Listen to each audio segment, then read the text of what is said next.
जाए। 10-12 साल का एक बच्चा है, इतना मधुर बच्चा है कि जैसे श्री कृष्ण थे। वो का है कितना फुट जिका उसे पानी? तकरीबन होती 100 फुट तकरीबन। 100 फुट? 100 कौन ज़्यादा हो या ज़्यादा है? 150-200 से ना। लेकिन बिरहे की जोत जब अंदर से फूटती है तो ये आंसू, आप प्रेम ही सिर्फ जो है ना, श्री कृष्ण का प्रेम का किस्सा पढ़ लें। नमस्ते मित्रों, मैं हूँ युधिष्ठिर और प्रस्तुत हुआ हूँ एक नए व्लॉग के साथ। जैसे कि आपको बताया कि सुबह हो चुकी है, रात बड़ी आनंद के साथ, भक्ति के साथ गुजरी है। और क्योंकि 2 रातें थी, हम पिछली रात आए थे, मेरा मोबाइल डेड हो चुका था। अभी जो है भूरिया बाबा जी के मसीहा आए हैं, मुझे चार्जर दिया है, पावर बैंक दिया है और मैंने चार्ज किया है। चार्ज हो ही रहा है, ये तार लगी हुई है। और प्रीतम दास जी हमारे बहुत बड़े सहाफ़ी हैं रहीमिया खान के, तो उन्हें कौन सी चीज़, कौन सी शक्ति यहाँ खींच के लाई है, उनसे हम डिस्कशन करते हैं। नमस्ते सर। ओम नमस्ते। क्या हाल है सर? तबीयत ठीक है? सब ठीक ठाक, दया है, सुख है। सफ़र कैसा रहा सर? सफ़र तो इतना मुश्किल है, जो घबराता है वो रह जाता है, अच्छा। और जो नहीं घबराता भूरिया बाबा की इस मोहब्बत में जो यहाँ आता है वो सब कुछ पा जाता है। हम तो हर साल आते हैं। ये एक मकाम ऐसा है कि यहाँ हृदय की जोत जलती है, और जो इस जोत में जो नज़ारा देखता है वो जो है उसको मालिक का रंग लग जाता है। और उसकी बिरहे की जो जोत है, वो जो अग्नि है, वो जो चिंगारी है, वो उसको ऐसा मधुर करती है कि वो जैसे इन टीलों में, ये सामने आप देख रहे हैं जी जी, ये भूरिया बाबा का आस्थान है, और वो उसमें मधुर होकर गुम हो जाता है। ये एक चिंगारी जिसे लग जाती है वो इधर ज़रूर पधारता है। और आप देखेंगे भूरिया बाबा का जो इतने लोग जो खींच के लाए हैं और उसका दीदार हो जाए। 10-12 साल का एक बच्चा है, इतना मधुर बच्चा है कि जैसे श्री कृष्ण थे। तो गोपियाँ उस पे कितनी जो थी वो राधा से मांगती थी। राधा कहती थी माँ से, लेकिन कि रात भर रंग भर रुमशां परे फूटो रो पाछो लइए, राधा मने कान जी मांग्यो लइए। तो वो गोपियाँ, श्री कृष्ण तो 7-8 साल के थे, तो वो इतनी मोहित हो जाती थी कि वो कहती थी हम इस बच्चे को जो है वो रात भर मांग के वो रास रचाएं और उनसे इतना प्रेम करें कि सुबह जो है राधा हमसे वापस ले लेना, लेकिन मुझे कान जी दे दे। और वही रूप है इस भूरिया बाबा का। जो इन्हें देखता है, लंबे लंबे बाल हैं और भूरे ही बाल हैं, और मधुर चेहरा इतना है कि जब उनके हाथ में एक लोटा खड़ाऊं नहीं है, लेकिन एक जैसे भक्त होता है, बच्चा होकर वो इस सहरा में घूमता है और जिसे दीदार देता है वो सब कुछ पा जाता है। वाह। भूरे बाल, भूरा चेहरा, और एक ही कपड़े में, एक ही चोले में, और उनका जो लंगोट है वो अपना कमंडल लिए हुए, जहाँ किसी से, जिस चरवाहे से, गाय वाले से दूध मांग लिया, दूध पी लिया, वो ऐसे समझो उसके बहुत कुछ पा जाता है। तो यहाँ हमारे चोलिस्तान से जितने भी लोग आते हैं उनके दर्शन करते हैं। अच्छा।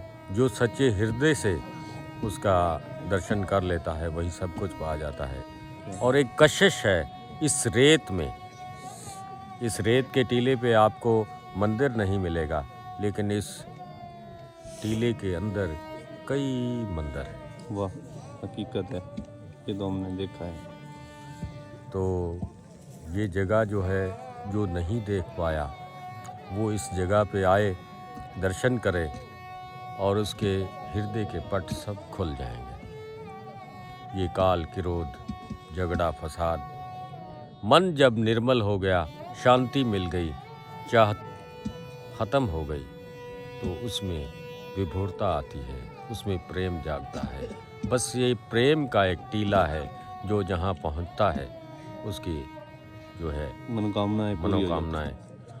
देखें, मनोकामनाएं तो एक ख्वाहिशात है, लेकिन जब शांति मिल जाए, जिसे कुछ चाहिए ना, कहते हैं ना, किसी साधु से कहा था तो एक बंदा कह रहा कि मुझे शांति चाहिए। अच्छा। तो वो सारा मुल्क फिरता रहा। तो ये महात्मा बुद्ध की बात है। अच्छा, ये सारे एक ही रूप है। सही। तो महात्मा बुद्ध को उसने मिलना था, वो उसके 3 ही अल्फाज थे कि मुझे शांति चाहिए।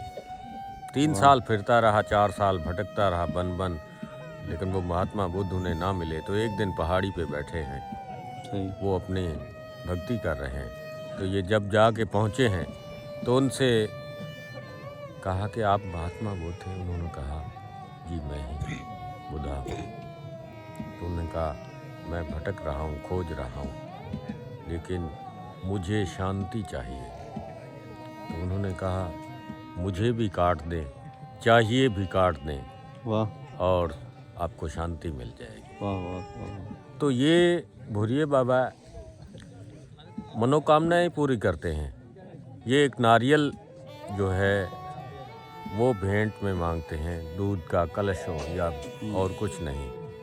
किसी की गाय गुम हो जाती है तो भूरिया बाबा से अरदास करता है, भूरिया बाबा उसकी गांव टीलों से खींच के उसके जो झोंक होती है, जो उसका जगह होती है जहाँ चरवाहे बैठे होते हैं, वहाँ खुद ही वापस पहुँचा देते हैं। इसी तरह उनकी कई बातें हैं जो कहने योग्य नहीं है, लेकिन उसकी मोहब्बत में जब आप गुम होंगे आपको शांति मिलेगी, कल्बी सुकून मिल जाएगा।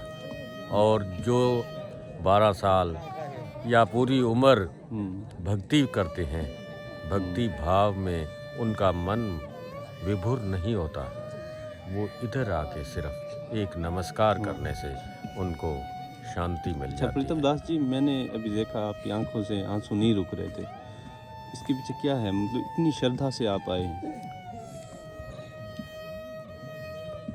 ये बातें कहने योग्य नहीं। आंसू जब छलकते हैं तो उसमें प्रेम होता है। हमारी जो आत्मा है वो इस रेत के टीलों में पहले भी भटकती रही है, लेकिन वो मकाम वो नहीं मिल पाया। अभी खोजना है कि शायद ऐसी बातें कहने योग्य नहीं है, लेकिन बिरह की जोत जब अंदर से फूटती है तो ये आंसू, आप प्रेम ही सिर्फ जो है ना, श्री कृष्ण का प्रेम का किस्सा पढ़ लें तो सारी बात समझ में आ जाएगी। तो ये कुछ ऐसी बातें हैं जो मैं बयान नहीं कर सकता। प्रेम की भक्ति ही सब कुछ बता देती है। क्या एक बात है। आपके अंदर प्रेम जब जलेगा, जोत जलेगी, तो आप सभी इंसान में समदृष्टि देखेंगे। आप में वो कुफरत, वो कदूरत, वो नफ़रतें वो ख़त्म हो जाएंगी। और यही जब नमर कदूरतें ख़त्म होती हैं तो इंसान में बहुत कुछ होता है, लेकिन वो बातें मैं अभी यहाँ बयान नहीं कर सकता। आप पिछले साल भी आए थे ना? मैं काफ़ी सालों से आ रहा हूँ। अच्छा। बचपन से ही मुझे एक शौक़ था टीलों में घूमने का। वाह। तो मैं पैदल भी आया हूँ। हम मौत की वादी में भी जा चुके हैं। थोड़ी देर पानी ना मिलता तो हम शायद अभी ना बैठे होते। तो कितनी मुश्किलात, पैदल भी सफ़र किया, बाइक पे भी आए। अभी जो सहूलत डालों की हो गई है। मेरा कहने का मकसद ये है, किसी आस्थान पे आप जाएं, मन को शांत रखें, अंदर से एक लौ जगेगी सही। और वही लौ तुम्हें उस मकाम पे पहुंचाएगी जो कई सालों तक भक्ति भाव करते हैं और लेकिन उनका जो घमंड है, गरूर है, वो ख़त्म नहीं होता। मैं नहीं ख़त्म होती, तो आप इस मैं को मारे।